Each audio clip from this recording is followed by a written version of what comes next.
Today's episode of the Nick Taylor Horror Show is brought to you by Diabolic DVD. For almost 20 years, Diabolic DVD has been the source for horror, cult, and weird cinema to customers around the world. Diabolic offers a one-stop shopping experience for all of your favorite labels, including Arrow, Synapse, Vinegar Syndrome, Severin, Mondo Macabro, Blue Underground, 88, and many more from all corners of the globe. So whether you're looking for the definitive version of Suspiria or trying to upgrade your crusty old DVD of Cannibal Holocaust, Diabolic is the owner-operated small business choice you've been craving. Shop online at diabolicdvd.com. That's DIABOLIK DVD.com. We're also brought to you by Deadly Grounds Coffee. It's the #1 choice of horror fans worldwide. Nothing starts your day or night better than a delicious cup of Deadly Grounds. Whether you're hunting ghosts or fighting the next zombie apocalypse, any one of Deadly's 30-plus roasts will bring you to caffeine nirvana with the richest flavor you've ever had. Whether you're craving their Hellhound Roast, Witch's Brew, Devil's Night Roast, or Sinful Delight, order online at getdeadly.com for easy and safe shipping right to your door.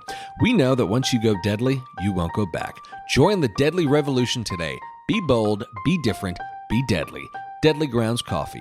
Coffee to die for and zombie approved. Get some at getdeadly.com.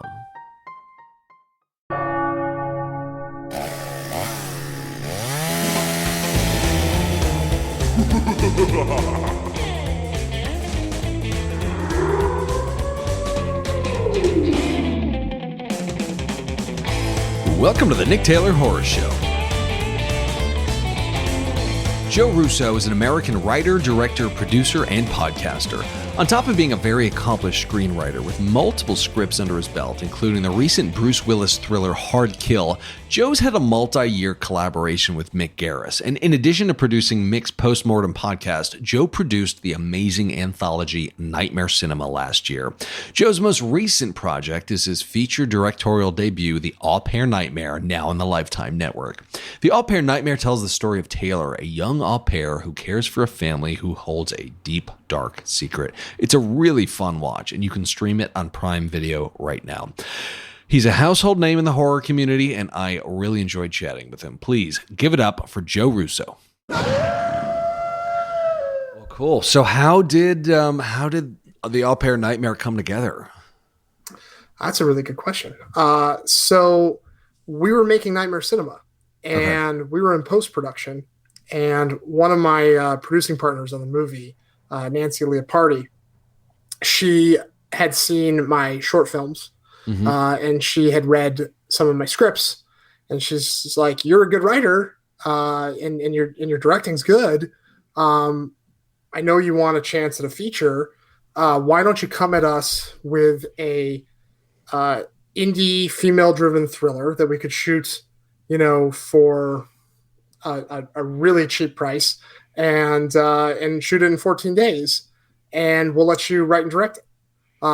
So I was like, that's a really interesting opportunity. And, up to that point, we had been having, some success on the writing fronts because we got on this year-end list called the Blood List. I don't know if you're familiar nice. with Yeah, it. I was going to ask because you mentioned scripts. I was going to ask, did you put them on the Blood List? Yeah, and we can get into all that and go back in time. But Kaylee Marsh put together the Blood List about 10 plus years ago as an alternative to the Blacklist, because the Blacklist, which is like the best scripts of the end of the year, it wasn't really acknowledging genre scripts. Right.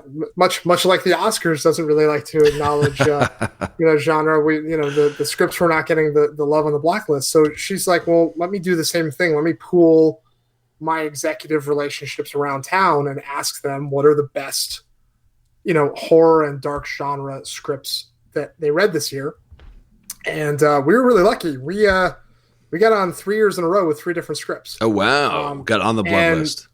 Yeah, on the Blood List. And so that kind of cemented me as a horror writer to pay attention to, which I'm very grateful for. And, so when that happened, it just opened all sorts of doors like this one for Au Pair. So a friend of mine happened to pitch me an idea for a nanny murder movie. And the thing that I thought was intriguing about the idea was Hand That Rocks the Cradle. It's, the protagonists are mom and dad inviting a nanny into their home. And that's kind of the typical way that genre is formulated. It's about the stranger coming into the home and disrupting the home environment. I thought it would be cool to flip it on its head and have the nanny go into the home with crazy parents. And, I'm sure you've had crazy bosses. I've certainly had crazy bosses. Mm-hmm. I think that's something that everyone can relate to more so than having a nanny or an au pair. Right. And then you have to live with your boss. I didn't grow up with one. Yeah, exactly. So to me, it just felt like that was a more relatable way into the story. Mm-hmm. And we could kind of sink our hooks into the nanny protagonist a little bit more. And, I think the idea of going into this home and playing detective and slowly trying to unravel a mystery and try to, unearth this family's dark secrets, that seemed very appealing to me. So we pitched that idea to Nancy and her partner Ross, and they agreed. And luckily, so did their financiers. Great. And so they greenlit the script for us to write it in mid-November, and we did a draft we turned it in January. We did a quick polish in February, and they greenlit the movie in April. It was crazy. It was the fastest I've ever had anything move on the development side ever. Wow. Yeah. I mean, from having that first conversation with Nancy when we were doing posts on Nightmare Cinema to being in production was 1 year. Whoa. Yeah. I wish they could all work like that. Yeah, right. I wish we could just have a producer say, "This is exactly what I'm looking for and exactly what I need." And then you give that to them, and then you go make the movie. It seems like that's like, why can't it just be that? I don't know. Yeah. But yeah. So on the development side, it was a great experience. Yeah. And you had a writing partner, right? I do. Yeah. Chris and I have been writing together for years. We met out in Phoenix. He is a teacher at Arizona State where I went to school. Oh, okay. And when I took his class way longer ago than both of us care to admit, he was the youngest professor working at ASU's film department. Mm-hmm. And we just clicked right away. He watched my student film I did for his class, and he ripped it apart. And I went back into the edit and I redid all the notes. And he was like, "You turned this into a good little movie."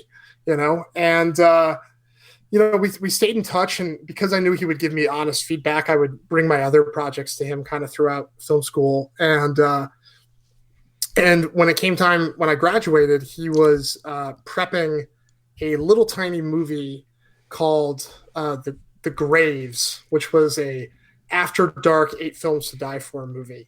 Okay. With Tony Todd and Bill Moseley. Oh, wow. And it was a really, really challenging movie. We were out in this abandoned mining town 45 minutes outside of Wickenburg, Arizona. Holy shit, that sounds tiny awesome. Little place. And the crazy thing was, because we were on this abandoned mining town, you couldn't drive any of the trucks out onto it because there was risk of cave-in. So you literally had all these like PAs marching equipment across the desert. Cave-in? Oh, because it's all built on top of mines. Exactly. Oh, so you could be in a truck that could just go into an old mine shaft. Whoa. Uh-huh. So we had to literally carry equipment like piece by piece. Holy shit. In the middle of the summer in Arizona. I mean, it was crazy. But Chris and I had this really great bonding experience on that movie. And I said to him very shortly after, I was like, I need a calling card piece to go to LA with. And so he gave me a short film screenplay that he had been working on to direct. Mm-hmm. And that short ended up opening up lots of doors. It played a bunch of film festivals, won some awards. But the thing that it did that was really helpful was I was interning in LA, and I showed the short film to the assistant to the CEO of the company I was working at. Mm-hmm. And he was like, "This is good. I'm going to show this to my boss." And I was like, "Whoa, okay." And little did I know he was planning on leaving the company at that point. And he was trying to find his replacement. And so when he showed the shorts to Bill Todman, who would become my boss, he kind of positioned it as, this guy's pretty good. Maybe you should give him a job, you know? Nice. And so he watched 2 of my short films, and he said, "You have the talent, you have the entrepreneurial spirit, you don't know anyone, you don't know how the industry works. Come work for me." So I was like, I was like, I was just looking for any way to get my foot in the door. I didn't know anybody. I didn't have any relationships out in Hollywood. I took this internship on a lark, hoping it would open an opportunity like this. So I was just going to follow the momentum, And I ended up working at that company for 5 years. Oh my God. Yeah. What company was this again? The company's called Level 1 Entertainment. They're mostly known for making a movie called Grandma's Boy. Oh, yeah, I remember that. The Happy Madison video game stoner comedy. Yeah, which is a great special cult classic. And Bill, he had a real moment in the 90s. He was a producer on X-Men and Wild Wild West. And, nice. Ace Ventura 2 and Married to the Mob and Hard to Kill. So he was great to learn from. And because the company was independently funded by his billionaire buddy from elementary school, it was a really low pressure environment. The company wasn't going to go anywhere. It didn't necessarily have to make movies to survive. Right. So it was great because I could take chances. So as I got promoted to creative exec and director of development, I found some really great writers who, have gone on to do some really awesome things. I took general meetings with all sorts of cool people, like people that your fan base would know, like Dennis Widmeyer and Kevin Kolsch. Met them there. I met Ari Aster there. Oh, that's awesome. Yeah. Pre-Hereditary Ari Aster? Pre-Hereditary Ari Aster. Whoa. Yeah. We had a great meeting. We really hit it off. And, but I mean, Hereditary was the script I read, and I was like, this is good. I want to meet with this guy. Oh, wow. And, so you read Hereditary before it made its way to A24. Oh, yeah. I mean, Hereditary had a long, winding road to getting made. Oh, yeah. I didn't know that was not an easy one-off. Someday someone should really sit him down and have him explain that process. I'd love to be that person. I'd love to have him. I would love for you to be it too. Because I haven't heard that story, because it seemed like it all came together so smoothly, and he got such a killer cast, and it being his directorial debut. I was like, how the fuck did he do that? It's one of those 10-year overnight sensation kind of thing. Right. Know? I mean, I met with Ari in 2014, and the movie didn't come out until 2017, 17, 18, something like that. Yeah. So, I mean, even that's just a long, but I mean, like, I'm one to talk, right? I mean, Nightmare Cinema took 5 years to make.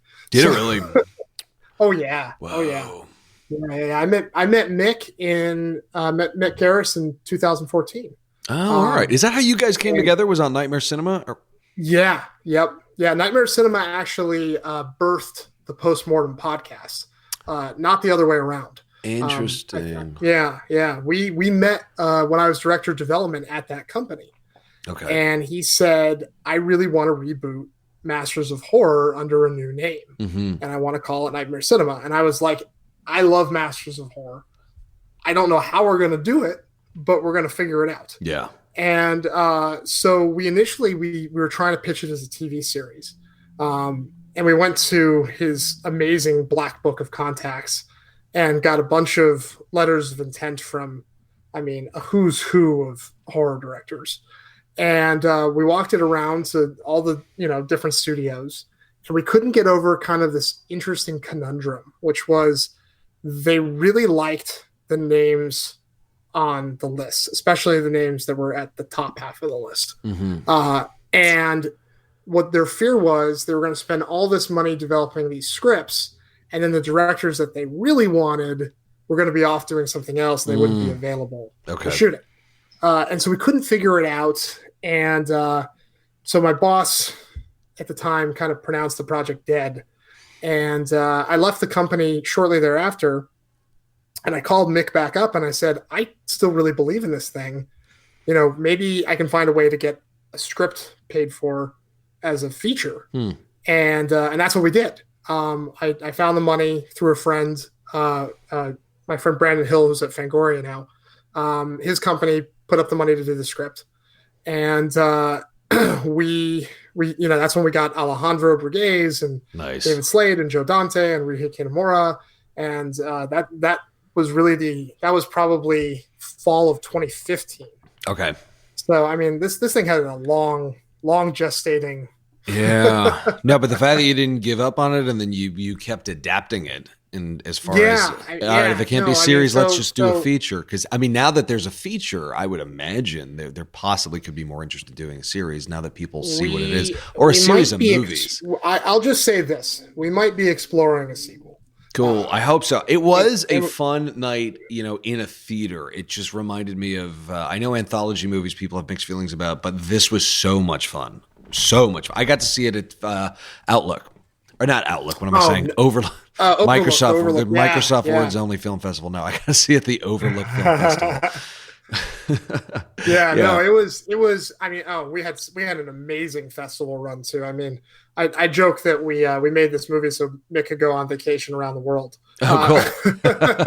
Yeah, it was just such a fun night at the movies. You just that was a night when you got your money's worth. There was so much going on. It was a real blast. I mean, I always say it was a poo-poo platter of horror. Yeah, it's a good way to put it. It literally has something for everybody in it. And I think with Anthology, as long as you come away, responding to at least one or two of the segments, I think it's worthwhile. Yeah. And I think we definitely check that box for most people. Yeah. Because they were also completely different types of stories. I don't think they could have been more diverse, in terms of the voices and the style of everything. I mean, it was a real mixed bag for sure. Which I think was and the great thing for me was I was on set every single day. Whoa! How long did it take to film? About 30 days, all in. Oh my God, that's not a lot. It is not a lot, but so about every 5 days, we would swap out to a new story, and with a couple days in between to help kind of prep and get the crew changed over and sets ready and such. I mean, Lauren Fitzsimmons, who is our production designer on the entire run of the show, I mean, her and her team just did an amazing job because, I mean, she, like you said, they're so different. Yeah. And she had to create all those different looks. And I think that was probably the hardest part. Yeah, they all look completely different. Did you have a different DP for every story or no? Same guy? There's 3 DPs on the movie. Okay, yeah, because they all visually were very distinctive. Very different. Yeah. Joe and Mick shared a director of photography named Andrew Russo, who is not related to no me. relation. No relation. I met him on Nightmare Cinema, but he actually was my director of photography on the Au Pair Nightmare. Oh, wow. Okay. Yeah. So we continue that relationship, into that, and hopefully more to come. But it's very funny because obviously everyone thinks we're related. They think you're the other Russo brothers. Yeah, exactly. We changed the slate on the Au Pair Nightmare to say the Russo duo. Oh, cool. Yeah, you got to distinguish from the Avenger guys. Yeah, the Russo brothers. Yeah, but yeah. So Andrew did Mick and Joe Dante's. Matthias Schubert did Ryuhei and Alejandro's, and then David Slade had his kind of go-to DP who did Hard Candy with him in 30 Days of Night, Willem, do his. So yeah, I mean, just again, it was just an amazing experience because I got to watch 5 distinctive filmmakers, do their thing. Oh man, must have been a master class. Exactly. I really honestly, truly think that the reason the Au Pair Nightmare turned out as well as it did, given a 14-day schedule to make a feature film, I think it's because I had that experience on Nightmare. So, wow, absolutely. That's amazing. Were there any specific either stories or big directorial lessons that you took away? that come to From mind Nightmare? from making Nightmare, from being around all of those amazing directors in such a condensed time period? I mean, that must have been just such a crash course. I mean, it was so interesting because, like, like Ryuhei, for example, he likes to shoot the shit out of everything. Like it's all about tons of camera angles with him. Okay. You know, and because he likes to have all those options in post, Yeah. and he wants to create a really kinetic and frenetic experience. You can tell by So verses that that's his style. absolutely, and you can tell by the action climax in Machete and Nightmare that when he's chopping up all those kids. Yeah, that was so insane. It was insane. But so he that was really interesting, and then you contrast that to Joe Dante, who figures out his shots when he gets there. Because his brain is so wired from being an editor. That he can just literally walk in, look at the blocking, figure out the shots that he needs, and he knows exactly when he has it. The confidence that he has was really, really inspiring to me because he'll do it 2 or 3 times and he'll be like, that's enough of that. And then he's on to the next thing. And even the actors were kind of like had to get used to that speed, and he knew he had it before they did. He's a graduate of the Corman School, man. It's once you get the shot, you move on. Exactly. And I mean that was definitely, I think, a big lesson for me, and I think for Andrew too. He'd never worked in a situation where he didn't go in with a shot list. And so I think that for him and I was super helpful when we got to Au Pair.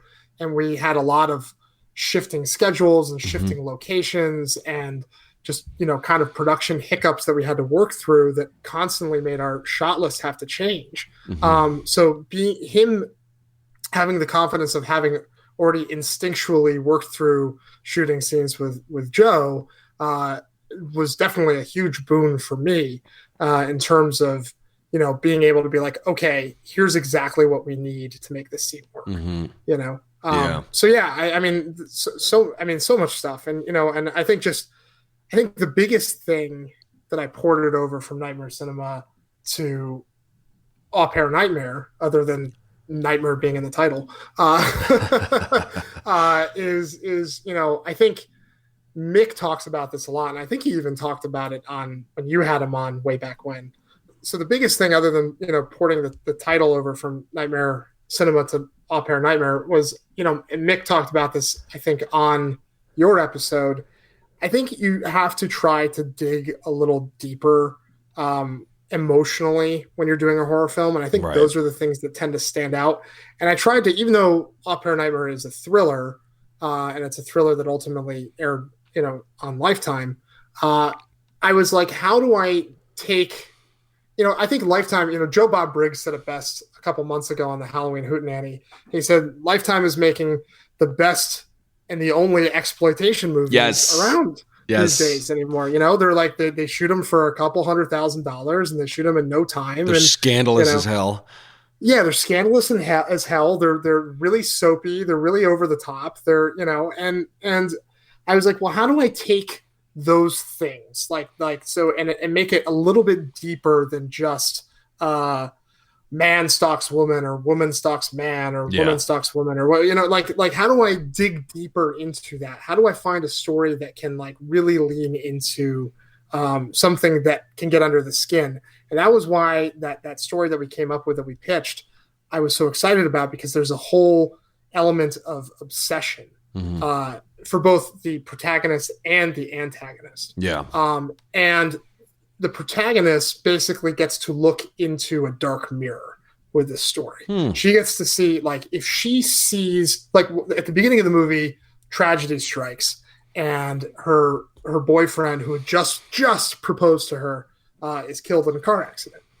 And she becomes very obsessed with that moment, and it's keeping her from moving forward. And she ends up confronting a character, the antagonist of this movie, who has been obsessed with a dark moment in her life for years. and has literally let it control her life, how she lives, where she lives, how she runs her household, how she runs her family, to the point where she has this sensitivity to it that could even lead her to kill. Right. So literally the movie is holding up a dark mirror between these two characters. And I think that is what makes both those characters, when they're on screen together, kind of crackle, you know? And I think that's what makes, ultimately the people are responding to the movie so well, is because it's a very cathartic experience for Taylor, on an emotional gut level for us too. Right. And Mick has always kind of talked about bringing out the drama of horror. What are you trying to say? What are the messages thematically, emotionally, politically, when you don't socially? have that, the horror element does not work nearly as well. Absolutely. I mean, all of the best horror movies have those things. And I think that, I was like, can I take that philosophy that Mick has had his entire career and try to apply it to a female-driven thriller that ultimately might end up on Lifetime. So I that was really important to me, and I think that was probably the biggest lesson I ported over from working with Mick for 5 years and then going into this experience. Interesting. Really cool. Did you turn to anybody for counsel prior to getting on this film? This was your feature debut, right? This was my feature debut. Yeah. I've done a bunch of shorts, over the years for Crypt TV and Alter, and all those kind of places. Fun Size Horror. Nice. And and the last one I did on the one I did right before. The one I did right before Nightmare Cinema is a short film for Alter called Midnight Clear. And that one I had very, very long conversations with both Mick and Joe Dante before going and shooting it. And it was invaluably helpful. Really? Absolutely. I couldn't believe that Joe let me pick his brain for as long as he did. Oh, that's so cool. But you just sat with him for hours and asked questions and talked movies. We went to his favorite pizza place in Hollywood, and which is I don't know if he wants me to say. Okay. And because he goes there a lot. Okay. And we chatted for a couple hours. I mean, not just about the short, but just about movies in general. And I mean, anytime you get to pick that man's brain, it's great. Yeah. You've done it before. Yep. So that was super helpful. But with Au Pair Nightmare, it was crazy. We had a really interesting experience in development. We had just turned in the second draft, and we kind of took a hardline stance on a particular note. They actually wanted us to kill the obsession storyline. And they wanted us to, the financiers wanted us to make it a kidnapping movie. And I was not very interested in doing that version of the movie. Yeah. For all the reasons we just spoke about. And so I wrote a very impassioned letter saying, this is why it's important to the story, and this is why it's important to the characters, and this is why it's going to be a better movie. Didn't hear back for a month. Oh shit! It was a letter, like an actual snail mail. It was like a letter that went with the second draft, where it was like, "Here's why we didn't do that note. Here's why we did this other thing." And I started to think, shit, did I fuck up? A month of silence. Yeah, I'd be nervous too. So my wife and I just got back from our vacation for our 10th anniversary, and I got a call that we were greenlit and that we were going to start shooting in less than a month. Whoa! Okay. Yeah, in less than a month, and I needed to be in New Mexico in like 2 weeks. Is that where you filmed, by the way, in New Mexico? Yeah, we're in Albuquerque, New Mexico. Yeah, it was so funny. I began my career in Phoenix, shooting my shorts in Phoenix, to come to LA to go make my first movie in a place that looks just like Phoenix. It all comes full circle, huh? I guess. My sorry. We can edit that piece out. Yep. what was I talking about? Oh, so the only person I had to uh, time to meet with was Mick. Okay. Because I was literally like out the door, and I called him. I was like, Mick, I have to leave like tomorrow, and I need to talk to you before I go do this. So he and I sat down and we went through the project and we talked a lot. And he was just so encouraging about like just try and because here's the thing: when you're doing a feature, when you're going from a short to a feature, and this is something that I had to really kind of learn on the fly while doing this movie. I think the thing that people don't talk a lot about is the endurance test that it becomes, right? When you're doing a short, you're packing everything into 1, 2, or 3 days, right? So you know what your locations are going to be, you know who your cast is going to be, you know who your crew is going to be, you know exactly everything that's going to happen. Like, and I had this conversation with my friend who just won South by Southwest with his short film, which is brilliant, by the way. Oh, nice. What is it? It's called Laura Hasn't Slept. Director's name is Parker Finn. He's terrific. Oh, nice. He's gonna be a thing. He's gonna be a thing. But we were talking about that. He got to build a whole soundstage set for this short film. He poured all this money into this couple days in the soundstage so he could shoot everything specifically and perfectly and beautifully.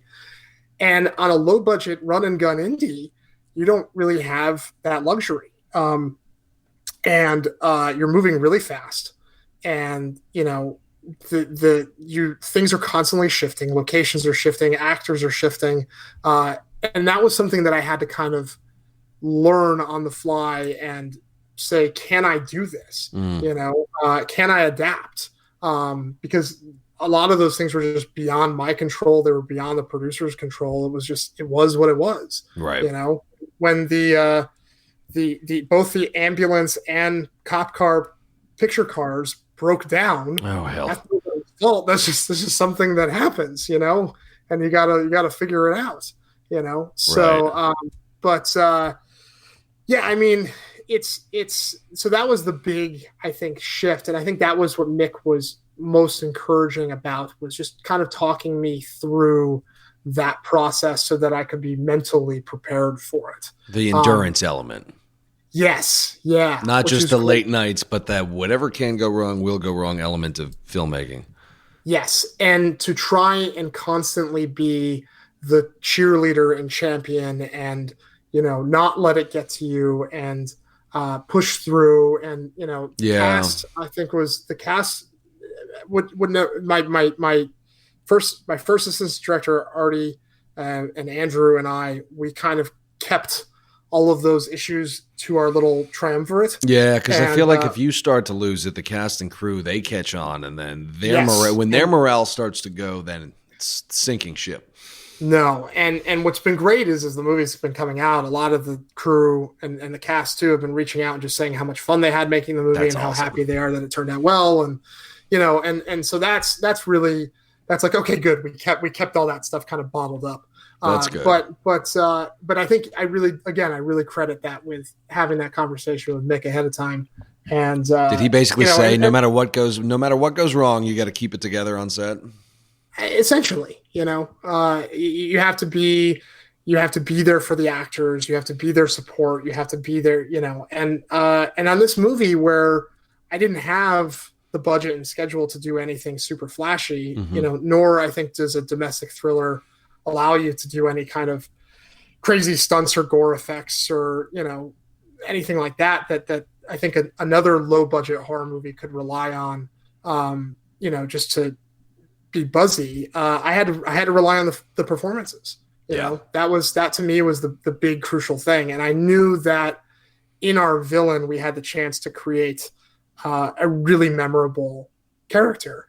And luckily Annie Heiss was totally on board to do just that. Yeah, she was very, very chilling and just vicious and hateful throughout the whole movie. Yeah. Yeah. Yeah. It's interesting because a lot of people might say, well, she's crazy from the get-go. And I'm like, yeah, she is, because she's been crazy for years. Right. Like she this isn't a character that eases into becoming evil. This is someone who is literally evil from the jump. Right. Yeah, and we talked a lot about. I mean, we had two kind of performance uh, comps that we would talk about a lot, and it was Jack Nicholson in The Shining, Oh, cool. and and Tippi Hedren. And I was like, if we can mesh those two together, I was like, that's kind of what I had in my head Nice. for Alessandra, and I think she really she came to play on that for sure. Did you guys You rehearse a know, lot? no, I met her the day before we started shooting. Okay. Yeah, I've heard Yeah, mixed things from different directors. Some say they very much rely on rehearsals, and others, even Spielberg doesn't rehearse. He said there's something about the raw magic you get on day one when people are hitting it raw. yeah. I mean, look, the reality was I didn't have a choice. Yeah.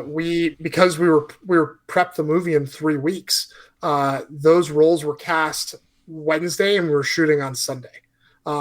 So the only person I They were had cast home, Wednesday and you were shooting on Sunday? yes, That is yeah, insane. it Wow. was insane. They were out Saturday for their costume fitting, and that's where I met them for the first time. And then, we went out to a dinner the night before with the producers, and that was kind of where we kind of all at least got through some of the initial Yeah. jitters, but we didn't have much more of a luxury than that. No, the only actor I had any kind of conversation with in advance really was Brittany Ratledge, who played Taylor, Okay.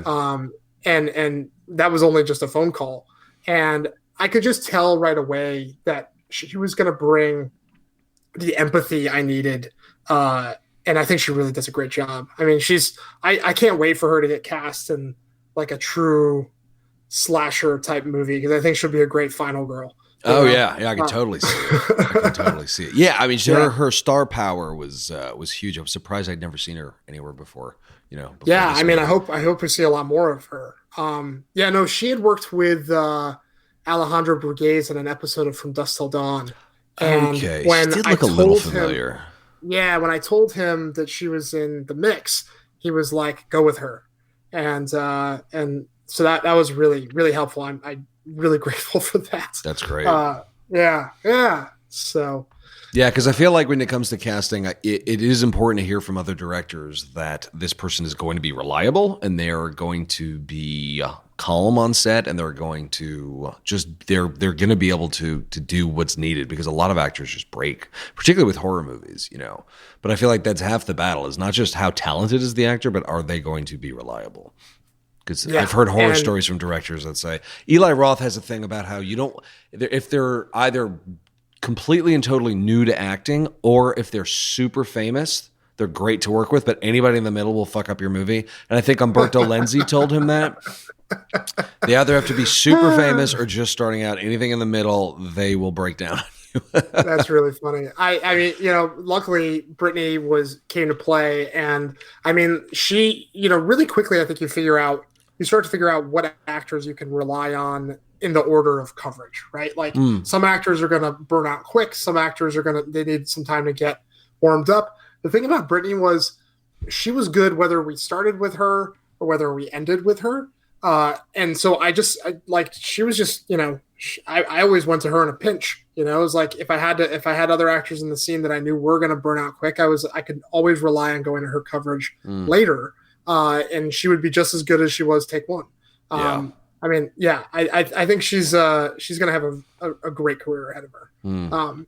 Yeah, especially if she keeps that kind of work ethic. Yeah, it makes sense to have that kind of pinch actor in the back. It's an odd sounding term, but someone you can Yeah, turn no. to when everybody else is burning down. We had a running joke that she was one take Brit. Nice, nice. So Mostly out of time necessity, but it's hey, in a pinch, yeah, it's important. it was a Foreman experience, Yeah, Uh, yeah. So you were putting scripts on the blood list for a while. Can you explain basically how that works? I mean, you write a script, and once you think it's done, do you submit it, and then there's a panel of people on blood lists who say yay or nay, and it goes up? No, that's the great mystery behind these scripts. I think a lot of people, the Blacklist started their own kind of commercial website where people could upload their scripts and get them reviewed, Mm-hmm. and I think that created a huge confusion as to how these year-end scripts lists work. You have to be kind of in the system already to really be considered for these things. Okay. So what happens is your agent or manager will send out your script to, production companies, and if they like the script, you go and you do the water bottle tour, which I'm sure you've heard of. I have not. What is the water bottle tour? Oh, you never heard that? The water bottle tour is when you go to these different production companies with general meetings with producers and executives, and all you leave with is a plastic bottle of water. With the studio name on the label. Yeah. And you get in your car and you have like 20 of them because got it. But so you go and you do the water bottle tour and you meet everybody that liked your script, and hopefully you make an impression. And then at the end of the year, you hope that they remember your script and you enough that when, the blacklist comes and asking what the best scripts are, or when Kaylee Marsh asks what the best horror scripts are, when they send in their 1, 2, 3, 4, 5 top scripts, you're on that list. Mm-hmm. And then they compile those numbers, and then that's how they get the year-end list. Oh, okay. Got it. Does that make sense? Yeah, so it is numbers driven. It is numbers driven, but it's not like a contest. Right. It's not like where you submit to a contest and then a judge reads it. It's really just people very much like, they would any kind of awards voting. It's what things did you like the best this year, and then you write it down on your ballot. Got it. Yeah. So, but while I was working as a development exec, Chris and I were quietly writing at night, and getting better and better. And I totally credit reading scripts as the reason I got good at writing. I think that's great when you can find the original scripts. The worst thing you can do is find those transcriptions that come out after the fact.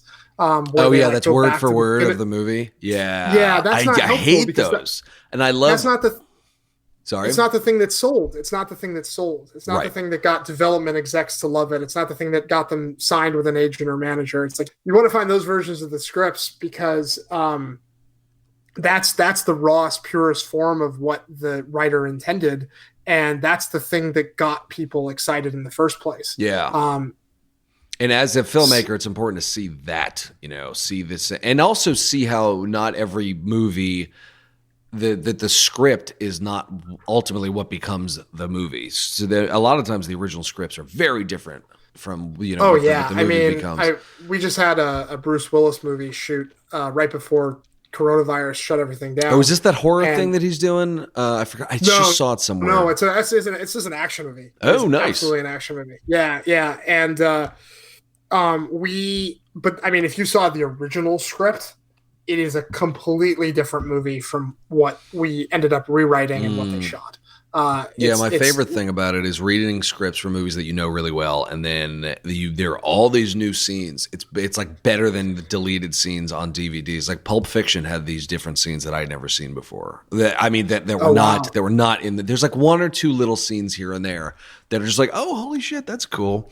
That's a treat to read. And Inglourious Bastards has some different backstories. Like Tarantino scripts has a lot of stuff in it, and Kill Bill's written like a novel. Quentin writes his scripts to be read. You can tell. And I'm honestly a big proponent of that too. Having worked in development for so long, I'm like literally was reading, 1 to 2 scripts a day while I was doing it. Oh wow. You saw the good, the bad, and the ugly, which I think is important to see the bad scripts too, as well as the good scripts, because I think that's how you learn to differentiate what a good writer does from what a bad writer does, which I think was hugely helpful for me. But I think that's how I got better as a writer, was seeing those differences and understanding what was good and what was bad. And, over that time, as we continued to write, those ideas kind of found their way into our scripts. And suddenly that's when people started responding to our material. We wrote a exorcism TV pilot that we set up with Will Smith's company. And that's kind of when I was like, oh, maybe I should be pursuing the writing thing more seriously. And that was a great experience. We worked directly with Will Smith's producing partner. Oh, that's great. And Yeah, and we really I learned a lot doing that, and I don't think it's any surprise that the next thing we wrote was the thing that got us representation. Mm-hmm. Um, I think that it was just that evolution of that experience that just made us that much better. Yeah. And then the next thing we wrote after that got us our agent at Gersh, and that was our first script on the Bloodlist, and then it kind of took off from there. So do you have like a daily practice for writing when you're writing scripts? Are you always writing something? Do you try to abide by like a Stephen King 2,000 word minimum or anything like that? Like, what does your writing practice look like? So I think because I know you ask people about what books they like and stuff Yeah. too. And the two books that I recommend to people all the time are Save the Cat, which I know you've gotten before, Mm-hmm. and On Writing. I think Yeah. the combination of those two books is great. I think that Save the Cat can teach you the basics and the mechanics, but it's like writing a script with tricycles on the bike. Mm. You know, like eventually you got to kick those things off, and you gotta ride on your own. Yeah. You know, and I think that On Writing can really help you do that. It can kind of help you, like it's like, okay, now you understand the basics. And so yeah, I when I'm in draft, I try to abide by the Stephen King, write a couple pages a day. Mm-hmm. My thing is 3 pages a day or the end of that scene, whichever comes, Yeah. first. I find handwriting is extremely powerful. I find it just flows better. So I read that Tarantino does that, so I'm like, I'm going to give that a shot because I used to just type, and then I started handwriting. It's so much less daunting. I can't emotionally. It's just oddly enough so much easier. Well, it's coming directly from your brain onto the page, and I think there's something very primal about that. And I think there's also like when you take away the ability, like when you're typing on a keyboard on a word processor, it's so easy to change things. Yep. And there's something so permanent about writing on the page. Yeah. I haven't tried it myself, mostly because I have terrible handwriting. Oh, I do too. And, yeah, I just wrote in this one, and I just killed this notebook. But I didn't even finish the script yet. But I have the my handwriting's pretty bad too. But then I transcribe it. But no, I'd give it a shot, man. It helps.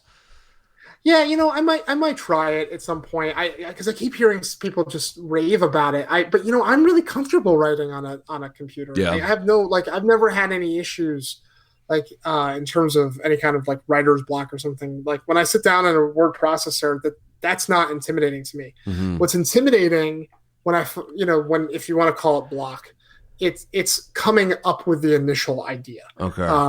I spend a lot of time in between scripts trying to figure out what idea is worth actually sitting down and putting pen to paper on. How do you gauge what is worth actually writing and developing? Is it just a gut feeling, or it is a gut thing. Yeah. There's no sure, like I can evaluate something on a commercial level or a genre level, but sometimes you just hear an idea or you think of an idea and you're like, that's a movie, right?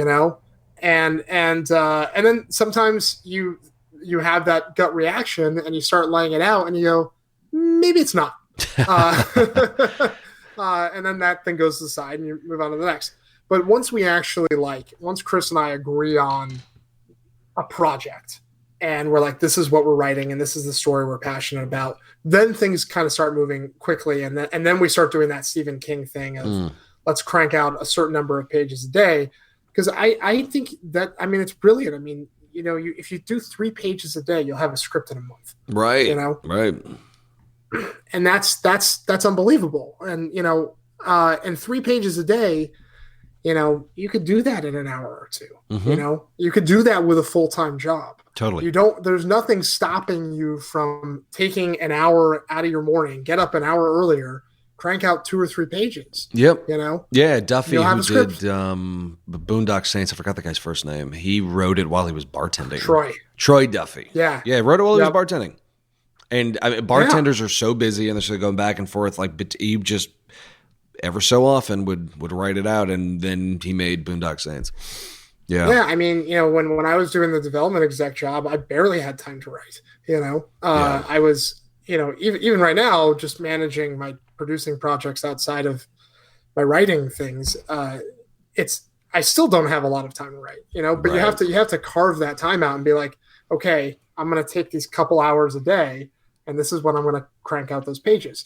And I think one thing when I went off independent, a writer named Ken Nolan, who's been a great friend and mentor to me, he wrote Black Hawk Down. Oh, okay. He said that most professional writers only write for 3 hours a day ish, because they get exhausted, they get Hmm. tapped, they get their best stuff is not going to come if they're forcing it. Right. So better to do those couple hours, get those pages, and then spend the rest of the day thinking about the next pages, Mm. dreaming up the next things, Yeah. watching movies, getting inspired, reading other things, reading articles.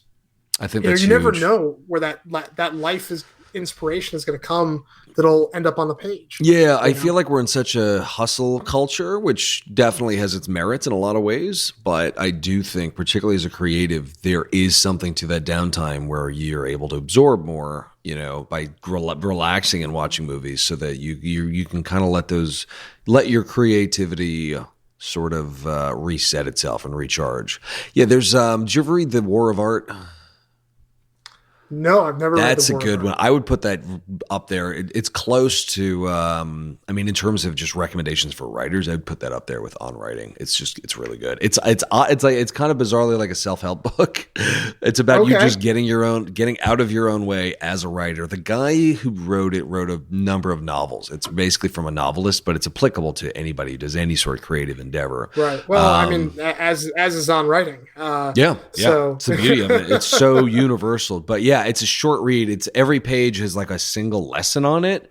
But it's excellent. He has this one part about how or maybe it's in his follow-up, Turning Pro. The two books are great, Turning Pro and The War of Art. But there's the notion of don't over tap yourself when you're doing something creative. Like if you run out of steam, don't like keep forcing yourself. Don't tire yourself out, because then you won't enjoy it, and it'll discourage you from wanting to do it the next day when it stops being fun. I don't know if I agree with this 100%, but it's food for thought that as a creative, when you start tapping it, because half of the battle of writing is getting yourself to do it, right? Like yeah, if you're I think that's true too. But I think there is something to, when you're writing and you want emotion to come out on the page, you have to be in tune with your emotions, yeah, right? So if you are feeling tapped, or you're feeling some kind of depression or anxiety, or like if there's like been a death in the family or something like it's okay to pull back a little, I think. mm-hmm. And it's not a bad thing to also embrace those emotions, and then maybe you can find a way to channel those back onto the page. A lot of my creatives I've been talking to, they're finding it very challenging to write right now during this pandemic, I've been hearing uh, that. because there's just this overwhelming anxiety, Right. of not just the what's going on in the world and people are dying, but also, and from our perspective of just the entertainment Mm-hmm. section, we don't know when we're going to be able to open back up. I feel like we're getting Right. back to the beginning of our conversation. It's all a It's circle. all comes full circle. But because we don't know really when things are going to completely open back up, I think there is this kind of like, well, yes, I could be using this time to write something, but when am I going to be able to take it to the marketplace? When am I going to be able Yeah. to sell it? When am I going to be able to get it made? And I think that kind of sort of Damocles hanging over a writer's head can be very debilitating. I Yeah. think you have to listen. I think you have to be really sensitive to your emotions, and yeah, you have to force yourself to do it. Yeah, you have to like get down, and once I think you start doing it, it'll flow. But I also think that in times like this, you have to be especially sensitive to what your brain is telling you. You Yeah. know, Yeah. No, I think there's definitely a lot to that for sure. But I mean, as far as the sort of Damocles being, well, when conceivably could I get this thing made? I mean, do you think there's something to the idea of having a practice where saying just no matter what, I'm getting this many pages out every single day absolutely. to keep your Especially I think sword when sharp? you're starting out Yeah. too, because I have this whole spiel that I tell writers, because a lot of times what'll happen, and I'm sure you've probably met people like this too. someone will write a script, Mm-hmm. and it'll be their first script, and they'll hand it to you, and they'll be like, "Please, like, read this. I think it's great." And I'm here to tell you that unless you're, one in a million, it's probably not great. Your first screenplay won't get made, and it shouldn't get made, and it's okay that it doesn't get made because you're learning the craft. Right. I went back and looked at my old first scripts, and I couldn't believe how mediocre they were. Right. It takes time to learn the craft, learn how to get the movie and the emotions on the page. And that's not something you can just do on your first script. Yeah. And that's why I think when you're starting out, especially, it's really important to keep writing, because that first script you write isn't going to be the be all end all. Mm-hmm. You should write that one and then put it in a drawer and then write the next one. Right. And by the time you get to the third or fourth one, you might be time to then call up that one contact in the entertainment industry that your mom might know, or and beg them to read the script. Yeah. As time has gone on, Josh Olson's article, "I Won't Read Your Fucking Screenplay," has resonated with me more and more and more. Yeah, that's a good one. That's really well paired with "The Cavalry Isn't Coming" from Mark Duplass. It's a video on South by Southwest, from South by Southwest. Did you ever see that? No, it's great. Oh, it's so good. He basically lays out how you make your first movie, and he basically says the cavalry isn't coming. Nobody's going to discover you and suddenly just say, "Oh yeah, here's a bunch of money. Go make a movie." It's like, you start by doing this. You start by doing something super low budget, and then there's an ounce of something good in that sort of gets you recognized, and then from there you just kind of trade up until you've stumbled into a feature, pretty much. But he laid it out beautifully. I think it's the same advice. It's just more applicable to indie directing. Yeah. I just happen to be someone who wrote my way, who wanted to be a director, who ended up writing his way into directing. Yeah. And I think that's a super viable way to do it. Yeah, definitely. So any big directorial lessons that you got off of making Au Pair? I think the big lesson for me was learning that I couldn't control everything. Mm-hmm. When we're doing the shorts, I had the ability to plan the schedules in a way that could try to make it exactly as close to what I wanted it to be. Mm-hmm. But when you're dealing with shifting locations and schedules and actors in and outs, and and you have a kid that you're trying to shoot, when you have a kid that you're trying to shoot and she's only there for a couple hours a day, there's all sorts of things that I met on my first feature that I was like, I needed to cede that control and kind of just embrace the chaos and go with the flow and trust my instincts, and trust that my gut was going to lead me in the right place. Like I think advice that Mick got and gave me too is, it was your gut instincts, your storytelling instincts that got you the opportunity in the first place. Right. Don't stop listening to those. Right. That's huge. Trusting your intuition, because when there's so many technical elements. You have your shot list, and then you have budgets, and then you have your schedule, and then the clock is ticking, and then you have to talk to the DP, and then there's so many technical elements. Not a lot of room for relying on your intuition, with the pressure of day one on set. But yeah, that notion of just kind of being able to rely on your instincts, I feel like is huge in the midst of all the chaos. Was there anything you did to center yourself, before getting on set? Any ritual? Do you meditate, or, is there anything that enabled you to kind of calm the pond before entering the chaos of movie making? I would do, in the morning, I would do some just like basic stretching and things like Mm-hmm. I wouldn't even call it yoga because I didn't have time for yoga, but just like a couple like basic, exercises just to kind of help get the jitters out, Mm-hmm. And that would help a lot. And I think it's really important. Like, we try to get there early, me and Andrew, my DP, tried to get there as early as we could so that the crew saw us there. We were there with them, and also I liked getting there early too, because it gave me time to talk through the day with Andrew and with my AD Artie. And I think that just that extra planning time was super helpful. in making sure that we could try our best to control the elements, but inevitably, it just gave me time with my director of photography, Andrew, and my first AD, Artie, to just kind of go through everything and try our best to control things, even though Murphy's Law, everything that can go wrong will go wrong. So yeah, I mean, that's those are kind of the big things, and then I think, for me, it was really just focusing on my cast, and knowing that at the end of the day, the performances were the thing that mattered, and trying to give them the most amount of time that the production could allow to do that. Cool, man. Well, thank you for having me on the show, man. Of course, man. It's been a long time coming.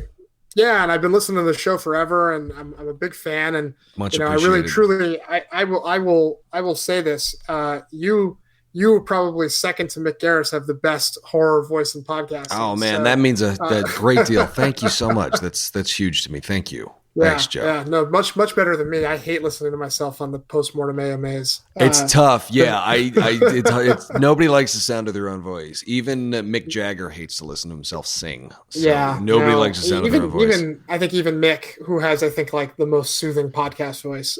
He does. He does. He could be one of those celebrities that reads novels, and whatever app that is that I keep getting ads for on Instagram, where Eva Green reads you a novel at night. Yeah, he's got one of those levels. I think they're trying to get him to do some of his own stuff. So hopefully he does. Oh, that'd be cool. Yeah. He's his writing's great. I mean, his screenwriting's great, but his novels are really fabulous too. Yeah, I've not read any of his novels. I keep meaning to. Yeah, check him out. I will for sure. Well, cool, man. Thanks again for being here. Any parting advice for those aspiring filmmakers out there? I mean, keep plugging away, keep working on your script, keep directing content, keep at it, because, like you said earlier, like that Mark Duplass video, someone's going to see it. You're going to keep getting better, and someone's going to find it, and the cream rises to the top. Yeah. Cool. So cool. Well, on that note, real pleasure, man. Congrats again. And what is next for you, by the way? Next, is trying to figure out our way through coronavirus. Alejandro and I have something cooking. Alejandro Burgues and I have something cooking that we're hoping we can eke in before, the maybe potential second wave of coronavirus. Oh God. And we're trying to put together right now one of my Bloodless scripts as a vehicle for me to direct. Oh, great. So we have my friend Liz, who produced the Kristen Stewart movie Lizzie that's on Shudder, the Lizzie Bourdain murder movie. She and I kind of partnered up on it, and we're trying to figure it out. But it's the production is not a small scale, so trying to figure out in a coronavirus world is a little challenging. So yeah. Hopefully we can figure both of those out, and some of the bigger projects that I'm producing, I just need the coronavirus to end. yeah, I know it's a pain in the ass. I mean, luckily there's a bunch of people who've wrapped on movies, and now is the time to edit and color correct and do all the things that you can do by yourself. Which is what they're doing with the Bruce Willis movie now. So I guess the immediate thing is that'll be the next movie that I have out that has my name on it. Awesome. So that'll hopefully, maybe. We're talking about moving it up, maybe even into the summer, just to take advantage of the lack of content. So we'll see. That'll be out in the next few months, and then hopefully, we'll get this movie going with Alejandro. I'll get this next one, this next Bloodless script going with Liz, and we'll see. We'll see. Awesome, cool, man. I'll be looking out for it all. Awesome, thanks, Nick. I appreciate it. Pleasure. Thanks. All right. Here, as always, are some key takeaways from this conversation with Joe Russo. Number one, stick to your guns. At the beginning stages of pitching the Au Pair Nightmare, Joe was offered a deal for the movie, but only if he changed a major plot point. Typically, someone in the position of making their first feature film would grab the first deal that came their way, regardless of the consequences, but not Joe. Joe pushed back on the change and even offered to walk away. Ultimately, the producer noticed how much he cared about this story, and he did the deal anyway, allowing Joe to keep the original concept in the script. There are a number of things to be learned here. Number one, it's critical to stick to your vision. Yes, movie making is all about compromises, and you inevitably will have to stray from your original vision a little bit for the sake of producers. But at the same time, your movie has to remain your movie. Producers are always testing the directors they consider working with. And in this case, the producer was impressed by Joe's willingness to fiercely stick to his original vision because this conviction is indicative of the kind of strength and commitment that directors need to have on set. That alone told this investor that Joe is a worthwhile investment. So make compromises when you have to, but try to stick to your guns and your vision as much as possible. Number two, build a tribe of mentors. Joe is in a very fortunate position to work closely with Mick Garris on a regular basis and is involved in Mick's podcast where he interviews some of the greatest names in horror history. As such, Joe gets exposure and access to not only Mick, but some of the other great minds in horror. This gives Joe a huge advantage in being able to ask people like Joe Dante for advice on his own projects. It's a rare situation to be in, but if you can find a way to connect with other directors who you can turn to for advice on your own projects, do it. Number three, follow your gut. At a pivotal moment in Joe's career, one of the pieces of advice that Mick Garris gave Joe was to follow his gut when it came to selecting and developing projects. Instead of being a careerist who takes what's given to him, Mick advised Joe to follow the stories and movies that he was naturally drawn to, and that can make all the difference in many movie careers. When directors are making movies that they're not really passionate about, the audience can always tell, and it makes for dreadful cinema. On the other hand, you can also always tell when directors are truly passionate about what they're making with the level of care and enthusiasm that often jumps off the screen. Furthermore, directors naturally will work harder when they care about the story, so learn to follow your gut towards what you're passionate about. It'll always make your movies better.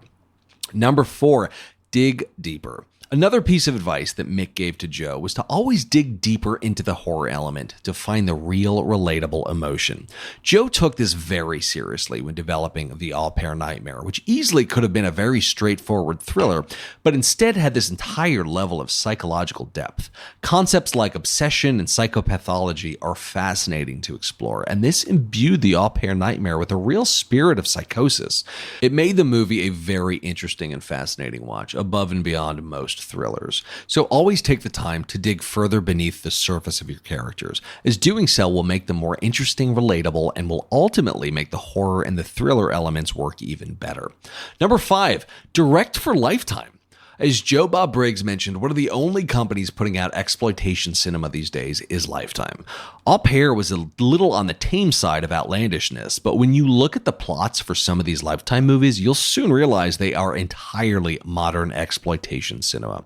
In addition to Joe, Rebecca McKendry's movies have also premiered on Lifetime as well. So when you're pitching that scandalous thriller, consider sending it to Lifetime. They're quickly and covertly becoming an exploitation powerhouse. Anyway, guys, thank you as always for listening. If you enjoyed this episode, why not share it with your friends and family on social media? Don't forget to follow the show on Instagram at I'm Nick Taylor, that's I am Nick Taylor, and on Twitter at the same handle. Thanks again for listening to The Nick Taylor Horror Show.